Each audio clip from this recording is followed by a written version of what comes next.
May മാസത്തിൽ India നൽകിയ തിരിച്ചടി ഓപ്പറേഷൻ സിന്ധുവിന്റെ മുറിവുകൾ ഉണങ്ങാതെ തന്നെ പാകിസ്ഥാനിലെ ഭീകര സംഘടനയായ ലഷ്കർ ഇ തയ്യിബ വീണ്ടും ഇന്ത്യക്കെതിരെ കരുക്കൾ നീക്കുന്നതായി റിപ്പോർട്ട്. കൂടുതൽ ശക്തമാക്കാൻ തങ്ങളുടെ ശൃംഖല വർദ്ധിപ്പിക്കുന്നതായുള്ള സൂചനകൾ പുറത്തുവരുന്നു. ചെറുപ്രായത്തിൽ തന്നെ കുട്ടികളെ തീവ്രവാദ ആശയം പഠിപ്പിക്കുവാനും അവരിലേക്ക് പകയുടെ വിഷം കുത്തിനിറയ്ക്കുവാനും വേണ്ടി പ്രത്യേക സംഘടനകൾ രൂപീകരിക്കുകയാണ്. നവമാധ്യമങ്ങളിൽ ജിഹാദിനായി പേജുകൾ സൃഷ്ടിക്കുകയാണ്. ഇതുവഴിയാണ് തങ്ങളുടെ ആശയം പ്രചരിപ്പിക്കുന്നതെന്നും ഇതോടുകൂടി തന്നെ ലഷ്കർ തലവനായ ഹാഫിസ് സയ്യിദ് പാകിസ്ഥാനിൽ കൂടുതൽ പ്രവർത്തന സജ്ജമായി മാറുകയാണ് എന്ന റിപ്പോർട്ടുകളാണ് പുറത്തു വന്നിരിക്കുന്നത്.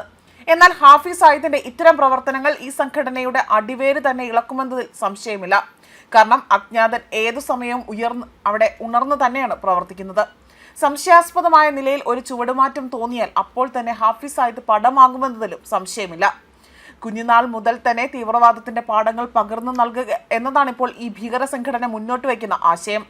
അതിനാൽ തന്നെ ഇപ്പോൾ ലഷ്കർ തങ്ങളുടെ ശൃംഖല വർദ്ധിപ്പിക്കുവാനും നിരീക്ഷണ ഏജൻസികളുടെ ശ്രദ്ധയിൽപ്പെടാതിരിക്കുവാനും മറ്റു പുതിയ തന്ത്രങ്ങൾ സ്വീകരിക്കുന്നുണ്ട്.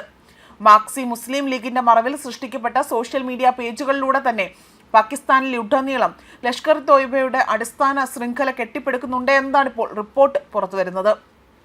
മുസ്ലിം സ്റ്റുഡൻസ് ലീഗ്, മുസ്ലിം യൂത്ത് ലീഗ്, മുസ്ലിം വനിതാ ലീഗ്, മുസ്ലിം ഗേൾസ് ലീഗ്, മുസ്ലിം കിഡ്സ് തുടങ്ങിയ ഗ്രൂപ്പുകൾ ഇതിൽ ഉൾപ്പെടുന്നുണ്ട്. രാഷ്ട്രീയ സ്വാധീനവും പ്രത്യയശാസ്ത്രവും പ്രോത്സാഹിപ്പിക്കുന്നതിലൂടെ തന്നെ ലഷ്കർ ഇ തോയ്ബയുടെ വിപുലീകരണ തന്ത്രത്തിന് ഈ സോഷ്യൽ മീഡിയ പേജുകൾ സഹായകരമാകുന്നുണ്ട് എന്നതാണ് മറ്റൊരു വസ്തുത.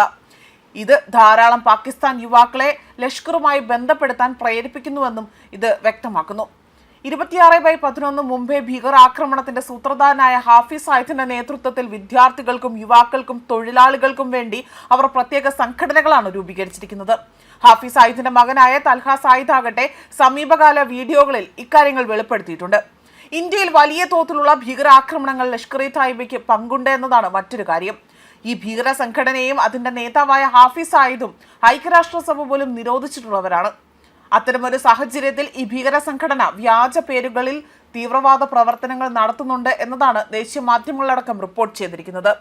പ്രധാനമായും തന്നെ ആഗോളതലത്തിലുള്ള പരിശോധനകൾ ഒഴിവാക്കാൻ ലഷ്കർ ഇ തയ്യിബ അതിന്റെ രാഷ്ട്രീയ വിഭാഗമായ പാകിസ്ഥാൻ മാക്സി മുസ്ലിം ലീഗിനെ ഒരു രാഷ്ട്രീയ മുന്നണിയായിട്ടാണ് ഉപയോഗിച്ചിരിക്കുന്നത്. പുറത്തുനിന്നുള്ളവർക്ക് ഇത് ലഷ്കർ ഇ തയ്യിബയുമായി യാതൊരു ബന്ധവുമില്ലാത്ത ഒരു രാഷ്ട്രീയ പാർട്ടിയാണെന്ന് തോന്നുമെങ്കിൽ പോലും അത് അത്തരത്തിൽ അവർ മറ്റു ഭീകര പ്രവർത്തനങ്ങൾ ചെയ്യുന്നതിനായി ഉപയോഗിക്കുന്നു. ഇതൊക്കെ ആണെങ്കിൽ പോലും നിരവധി പ്രമുഖ ലഷ്കർ ഇ തയ്യിബ തീവ്രവാദികളാകട്ടെ ചില റാലികളിൽ പങ്കെടുത്തതായി തന്നെ കാണാൻ സാധിക്കുന്നുണ്ട്. കൂടാതെ തന്നെ ലഷ്കർ ഇ തയ്യിബയുടെ ഉന്നത നേതാക്കൾ ഒരു രാഷ്ട്രീയ പാർട്ടിയുടെ മറവിൽ തന്നെ പാകിസ്ഥാനിലുടനീളം റാലികൾ നടത്തി വരുന്നുണ്ട്.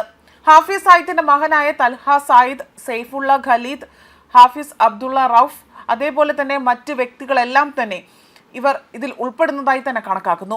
ഈ തീവ്രവാദികളെല്ലാം തന്നെ യുവാക്കളെ ഇന്ത്യക്കെതിരെയായി തിരിച്ചുകൊണ്ട് അവർ ആക്രമണം നടത്താനായി പ്രേരിപ്പിക്കുകയാണ് ചെയ്യുന്നത്. മാത്രമല്ല അവർ തങ്ങളുടെ തീവ്രവാദ പദ്ധതികൾക്കായി തന്നെ പാകിസ്ഥാനിൽ ഫണ്ട് സ്വരൂപിക്കുകയും ചെയ്യുന്നുവെന്നും ഈ ദേശീയ മാധ്യമങ്ങളടക്കം റിപ്പോർട്ട് ചെയ്യുന്നുണ്ട്. ന്യൂസ് ഡെസ്ക് കർമ്മ ന്യൂസ്.